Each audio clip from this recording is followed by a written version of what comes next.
You aren't being a proper woman, therefore you must be a witch. Be a witch. Be a witch. Be a witch. Be a witch. Be a witch. Be a witch. You must be a witch. Friends, witches, the demure and the curious, the filthy and wild, the sick and the well. Welcome home to the coven we make here in the dark between our ears. Welcome to a strange new season of the Missing Witches podcast. Usually, here, starting at the autumn equinox, we begin a 6-episode season telling stories of real people who help us understand what we mean these days when we cackle and invoke witchcraft, when we go looking for the witches we've been missing.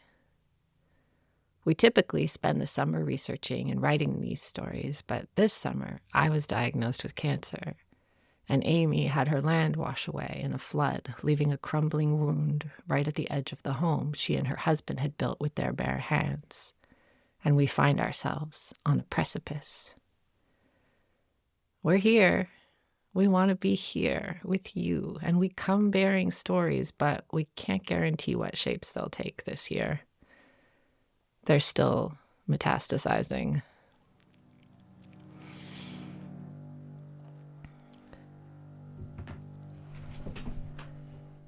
I'm going to begin with a miniature cancer season. Episodes drawn from the elements, states of matter, the directions, the winds. And while these episodes won't be solely devoted to telling true stories about missing witches, there will be witches here, wise women who walked this cancer path before me. I'm going to start with the water. I'm going to follow Audre Lorde.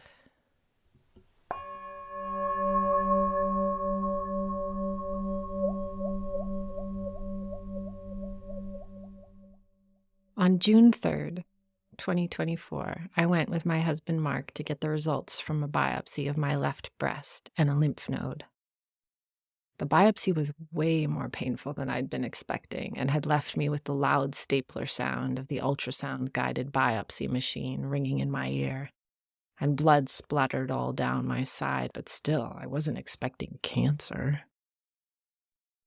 I'd been losing weight for almost 2 years. I was bone tired a lot of the time, but I always joked, I'm 43 with a 5-year-old. Of course I'm tired. I danced, all knees and elbows, awkward white lady, in the tiny room Mark and I waited in to meet the doctor, to shake off my nerves and to make Mark laugh because he was way more scared than I was, having lost his mother to cancer suddenly the year before. And then she came in, the doctor, petite and sad-eyed, and told me that the biopsy had come back positive, and so I would have a meeting with the surgical team the following week. She embraced me. She told me, our goal is that you survive. I can't tell the whole rest of the story now. I can't manage it in any kind of order. I'm writing you from 1 week post-surgery, and I'll publish this in another week or 5, and life will keep crashing on us all like waves. A part of coping with the identity headfuck of all this is that it gets to a tipping point where words are forcing themselves out of my ears and eyeballs.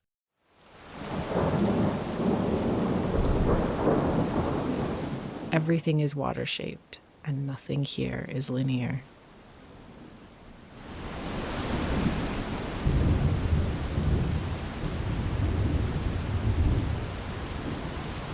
I am a Cancer baby, astrologically speaking. My birthday is July 15th. I celebrated 44 1 week before having my breasts cut empty. Our element is water. I wrote before about a kinship with undammed rivers. I am a water person, always bursting my banks, always weeping from joy, sorrow, rage, exhaustion, or nostalgia. Always game for swimming or dancing in the rain. In the book, Amy and I co-wrote together about anti-capitalist tools for resistance and re-enchantment called New Moon Magic. In the chapter called The Body, in honor of the new moon in May, years ago I had written, For this May new moon, we turn our attention to our bodies, how we move through the world, and also how the world moves through us. The nervous system is a vast web of sensors. The lymphatic system is a network of vessels that carry a clear fluid called lymph toward the heart. This fluid that moves through us takes its name from Lympha, the deities of fresh water. Lympha bring inspiration, even a creative frenzy, one that can overturn all acceptable behavior and social norms. We carry within us a vast network of sizzling vessels, alchemizing what comes into contact with our porous selves. The lymph nodes are the underground rivers and wells of these our haunted temples, and mine were carrying cells that had lost the plot. Mad with a growth mentality, so intent upon extraction and expansion, flipping tables, overturning the acceptable behavior of cells, that they could wind up killing their host and themselves in the process. I walked loops around the lake, waiting on test results until my fear brain was like a fever. Back home and sweaty, I changed into my vintage brown bathing suit with the purple and tomato red gardenias and walked quickly into the lake. The water was high, the stone steps submerged, the lake halfway up the beach. The ancient horsetail, living fossils, had become bright green coral. I swam hard to the middle, thinking about being strong, then froze, thinking maybe the movement sends cancer cells pumping through my lymphatic system faster. I dove down and screamed with my eyes open, and the murky depths shot through with light. Please, lake, please, please, please protect me for May. And so maybe it's not such a surprise that later that day, when May took to the water, she suddenly felt held. She floated on her back for the first time this season.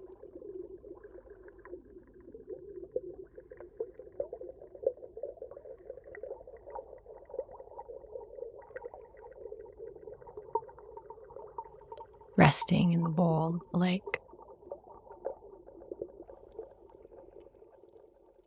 Shortly after this, I got the results from the nuclear bone scan and the MRI and the CT scan, and learned that it hadn't metastasized into my bones, liver, or lungs.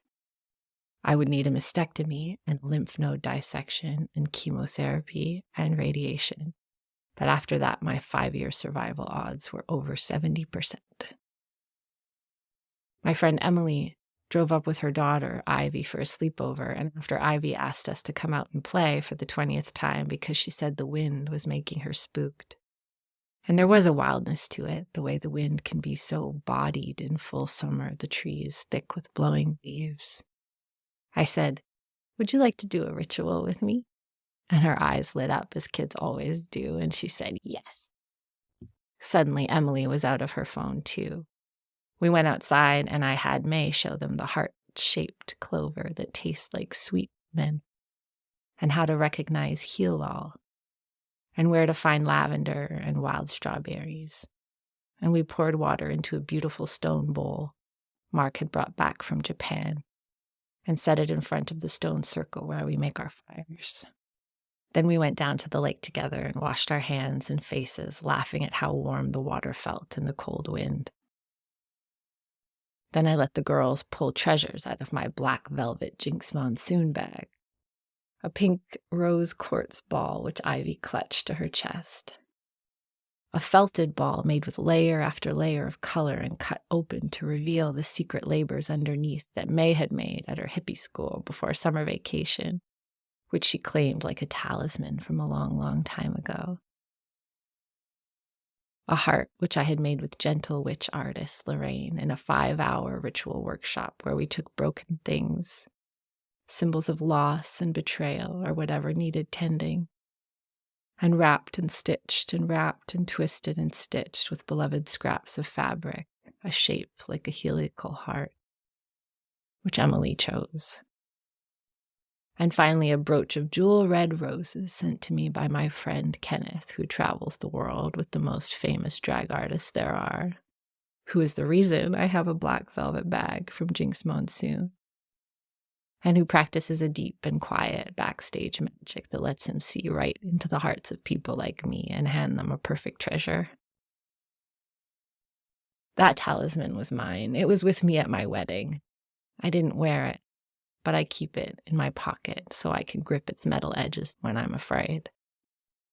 We held these treasures and pulled out the white sage, braided sweetgrass, and eagle feather, which my brother-in-law's friend Isaiah, a gentle Mi'kmaq gardener, had sent me upon hearing about my cancer.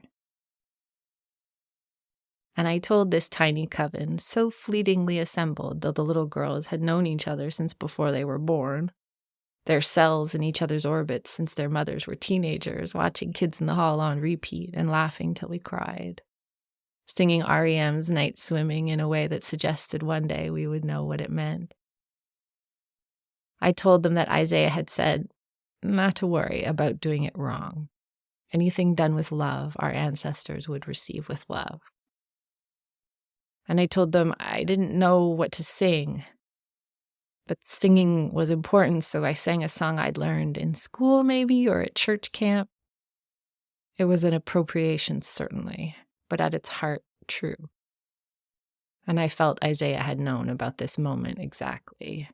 And I remembered Amy shrugging and laughing when we improvised the ingredients for our first spells and saying, well, the goddess forgives.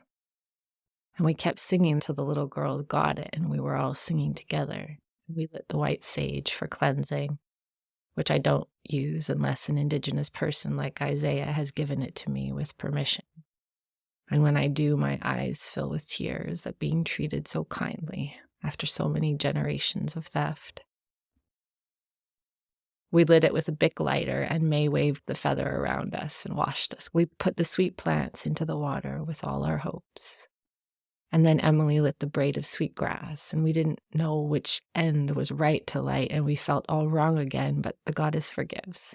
And the kids don't have shame all baked in everywhere yet. And we washed the smoke over each other and told them it filled up every clean place with sweetness. And Emily and I, our eyes shone with tears.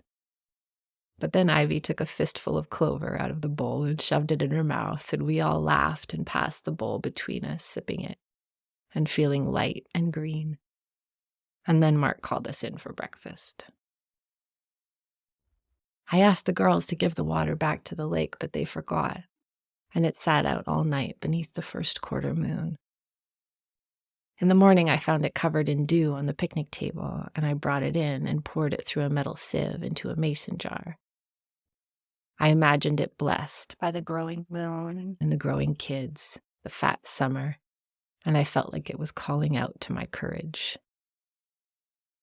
I took the wet, sweet-smelling leaves and muddled berries from the sieve outside and walked through the high wild flowers and grasses, calling, "Hey, snake. Hey, snake," so they'd get out of my way, till I found the altar stone where I'd buried my placenta all those years ago. And I wiped the lavender and heal-all and St. John's wort and clover on her like a paste. Here, love, we are still connected through this altar stone and down into the soil where our cells seep into the earth beneath the stone, into the foundations of my home all these years later. Here, you take this too. Draw it into our foundations. Let it stain and sustain us. Back inside, I ran the shower and cleaned myself. I always felt the strangeness in my left breast in the shower. My hands strayed towards it hundreds of times a day. Right before I got out, I poured the cold moon water on my breast, then baptized my head. I didn't believe this would take cancer from me, but I asked it to hold me anyway. I don't know exactly how to explain, except it's beautiful. It's better than the terror stance, the fugue state, the TV coma, the crying. the other ways I passed that time. After surgery, my friend Ina came to visit with her daughter Yasmin and her partner Sam, and the dads and the kids swam while we sat together on the porch. I sat in a recliner and Ina balanced on a tiny hard stool rather than sit on the couch so she could be right by me and hold my hand. She brought me a tisane to help me sleep and told me she'd asked her friend, who is a doctor, if there was a tisane to help with my pain and nausea after surgery and general anesthetic. And the doctor had said, no, Ina, there's no tea for that. And we laughed. She brought me a copy of Inanna, Queen of Heaven and Earth, her stories and hymns from Sumer, a story about descending into the land of the dead, losing everything, and coming back. And she brought me a mason jar of water, which she had charged with friends under the solstice strawberry moon after a day of labor together, laughing and stuffing vine leaves. She said, I asked them to send their strength to my intention. I held you in my heart then, and I have been all days since. Then she looked at me a little skeptically and said, look, it sat out in the yard all night under the moon, and then it sat on my shelf for a while, so maybe don't put it near your stitches or anything. I laughed again and promised not to. A few days later, I got my drains out. The plastic tubes that came from deep inside me and drew red-yellow liquid into little bulbs I had worn in an apron around my waist for 2 weeks. A week after that, I was allowed to shower for the first time. Mark had taken May on a 2-night canoe trip, intent on making this cancer summer one of magic for her. My mom and sister stayed to care for me. My sister swam across the lake by herself for the first time. We gathered our strength. On shower day, they hovered and wanted to help, but I gently closed the door, and they understood. I could lift my arms enough now to get out of my clothes, to pull the last bandages off, to stand naked in the mirror with my strange but familiar self. In the shower, I washed my own hair for the first time in weeks. I tended to my skin with gentle soaps, in awe of this moment of being alive. I opened the jar from Ina and called out to Inanna, Venus, Brigid, Melusine, the moon, all my coven, all the people who had offered prayers in the languages and frameworks that made sense to them. I felt them run through. I felt all of them in the water, rushing over me. And I thanked them and told them, chemo is coming. Please continue to carry me. Please let the road rise up to meet me as I continue my descent. Please help me find my way home.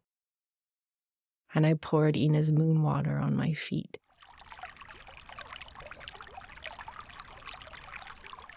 Sometimes my improvised rituals are funny and fun.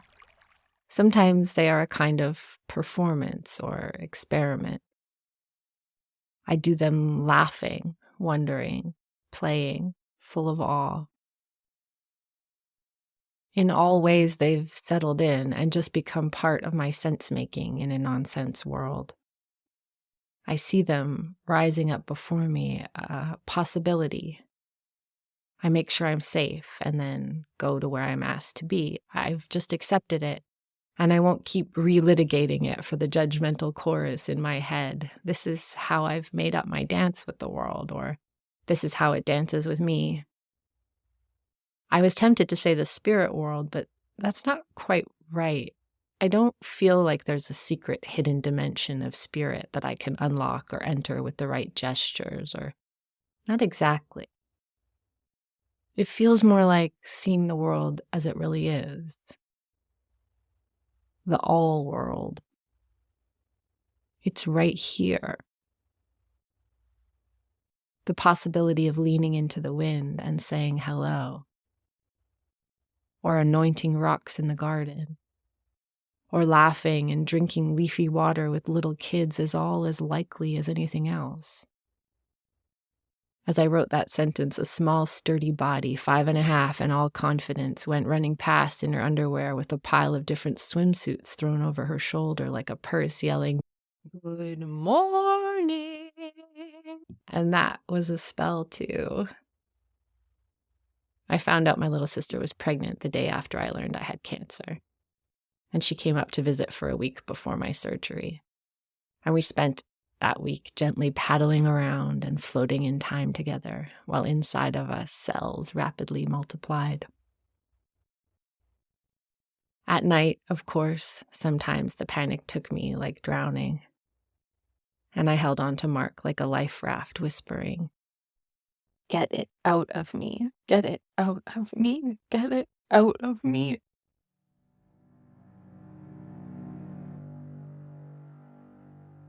On July 24th, I had a bilateral mastectomy. That's both sides. One side was cancer-ridden, and the scalpel's cut deep. I also had a series of lymph nodes removed from my left side.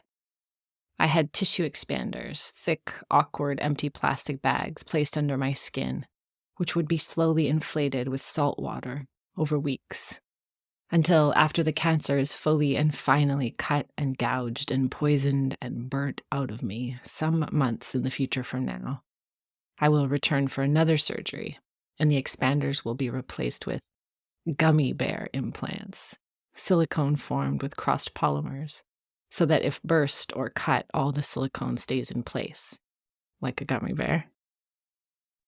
I wrote about this choice on social media, saying, if you had asked me before, when it was theoretical, I wouldn't have guessed I'd have chosen implants, but when it came time, I knew for sure I wanted to come through the other side of this with these parts of me. Suddenly, the fight for gender-affirming surgery became very real for me, in my body. I wanted to hold the weight of my breasts in my hands again after cancer. I wanted my symmetry. I just knew in my body that if I came out the other side without my breasts, it would leave a pit of grief. It would eat away at my mental health. I would take them even if they were fake, even if it hurt. I don't know exactly how to explain it, but if you've ever had to listen to a voice inside your body yelling that it knew who it was, then I know you understand. The weeks after surgery were like being held underwater, sometimes surfacing, time passing in the fast, slow way of pain. Plastic drains buried deep within my chest dripped all day, and Mark and May took a kind of pleasure in being the ones to lovingly check, marking their contents and clarity every day, celebrating the tide receding. My mom didn't want to look at the drains, but May is not afraid. She taught herself to swim during our cancer season. One day she was in the water telling us, look, I'm doing it, but she wasn't. And I said something like, you're jumping up and down and kicking like a champ, but you're staying in one place. You won't be swimming until you can move across the water. You'll be swimming when all your muscles figure out how to keep moving together to stay afloat. But honestly, it doesn't matter what we think, whether we believe you're swimming or not. What matters is that you will know, and you're doing your best. And a minute later, she swam, and then she turned into a fish. On the Monday after surgery, I surfaced for my first follow-up visit with the plastics team. They asked how I was feeling, and I told them that, aside from the pain in a tight line across the chest where I had been cut open, aside from the feeling of ache and collapse and dysmorphia in my deflated chest and the ache in my back from constantly curling around my chest to protect my loss, my bloody emptiness, apart from the surreal agony of feeling stiff plastic under my skin with my fingers, the pain of an underground open wound, though the skin itself was numb and might always be. Aside from that, the worst part was just feeling just sick. Time had slurred and stretched in waves of heat, heart palpitations, panic, weepy, a feeling of being ill at ease. My family trying to keep me comfortable with a routine of ice packs and British crime dramas. For that whole first week, I just felt sick. The plastics team was a disconcerting gaggle of young, hot men, but they looked at me with deep, and gentle compassion. They held my hands and they said, "Yes, I'm so sorry. This is so normal and that doesn't make it better, and I'm so sorry." What I was feeling, they said, was mostly anesthesia sick and opioid sick, aside from the fundamental identity pain. They said, "Drink all the water you can to get the drugs out of you. Try as soon as you can to stop taking the OxyContin and you will feel better."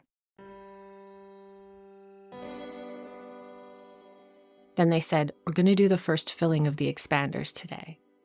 Not for any cosmetic reason, but to help with your healing. To take up some of the space in there so there's less room for fluid to accumulate and become infected." It was about a balance of waters. I closed my eyes and they injected a needle into my dumb flesh, and slowly salt water rushed into these new caves I carry. Subterranean temples honoring the death that could not take me this time but will eventually. No less sacred for being hidden in plain sight. On the right side injection point, I felt nothing. On the left side, where the surgeon had removed more tissue to dig out the tiny roots of cancer taking hold, and where they had reached up into my armpit to cut out the cancerous lymph nodes and also those a row beyond, I felt a screaming shot of lightning. I yelled, and they held my hands harder, and they kept going, and it felt like time collapsing and a black hole opening directly through me. It was only a minute, but I came out of it in a cold sweat, filled with deep regret. Why did I choose this disastrous and painful illusion? When microplastics are increasingly associated with cancers, why did I put this hard metal plastic into the bloody open wound above my heart? Am I, as Audre Lorde put it in the introduction to her own cancer journals, with a forgiveness that almost makes it harder to bear? Am I a woman who has chosen the path of prosthesis, of silence and invisibility? Should I have worn my empty spaces like a refusal to be normal, obedient, woman-shaped? Should I have been more brave and let my refigured body help me scream my rage at the polluting systems that are accomplices to this ancient disease? I'm still carrying all these doubts, all these new opportunities for shame.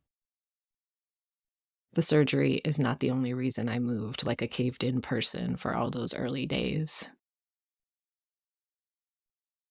The night before the first time the expanders were filled, I had a panic attack and felt the screaming, aching weirdness of hard plastic curling up below my collarbones. Saw it in me reaching for my throat, and Mark held me again while I sobbed my new litany, not just about the cancer this time. Get it out of me, get it out of me, get it out of me.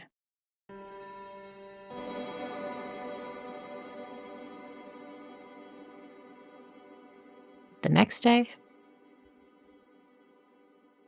as we walked away from the hospital, maybe 20 minutes after getting the saline pushed into the empty spaces of my chest wall for that first time, Mark made me laugh. He's good at that. And as we hustled across a busy intersection to get to our parked car, he looked at me funny and said, "You're night and day right now. You look like you feel better." And I stood still. I felt my feet steady beneath me as the rivers of cars and people eddied past. And I realized some core aspect of my balance had been returned. I stood taller. The hollowed-out caves of my chest were filled with just a little water. And it had uncurled me, opened me, lifted me a few millimeters towards a remembered body harmony. And Lord forgive me, it was a gift. In the following days, before I was allowed to shower, the climate tipped past record heat day after day, and the west blazed and ancient rivers ran dry. Jasper, Alberta, which had seemed like one of those old colonial gems, wounds in the chest of native lands, treasures to generations of settlers, the kind of place that people in power would always manage to save, burned to the ground. Conservative Minister Danielle Smith, who had gutted the fire department, wept at the press conference for the lost tourism dollars. And then she went on to gut the province's healthcare system. And I sat at the water's edge by a small ancient lake in the east, watching the reddening sky, while first my brother-in-law's girlfriend Sarah, and then my neighbor Isabel and her daughter Juliet, and then a few days later my mother Cheryl washed and braided my hair. I wasn't allowed to get my bandages wet. I wasn't able to lift my arms. I couldn't find any kind of words for what it meant to me, except it gave me back everything I believed to be hopeful and good in the whole world. Pouring jug after jug of cold water over my burning, itching scalp that crawled with heat wave sweat and with my night terrors also. The water ran under my bare feet and back down into the lake. Audre Lorde wrote, "That 2-week period of time seems like an age to me now because so many different changes passed through me. Actually, the course of my psychic and physical convalescence moved quite quickly. I do not know why. I do know that there was a tremendous amount of love and support flowing into me from the women around me, and it felt like being bathed in a continuous tide of positive energies, even when sometimes I wanted a bit of negative silence to complement the pain inside of me.